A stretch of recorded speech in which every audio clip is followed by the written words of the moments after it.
સાબરકાંઠા ભાજપમાં વિવાદ. ધારાસભ્ય વીડી ઝાલા વિરુદ્ધ અને પૂર્વ કારોબારી અધ્યક્ષને અપમાનિત કર્યાના આરોપ સાથે જિલ્લા પ્રમુખને કાર્યકર્તાઓ આપશે આવેદનપત્ર.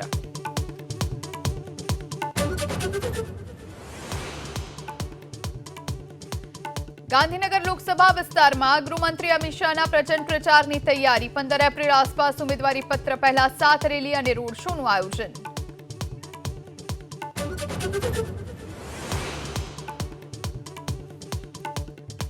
લોકસભા ચૂંટણીને લઈ કોંગ્રેસે જાહેર કર્યું ઘોષણાપત્ર. 5 ન્યાય અને 25 ગેરંટી.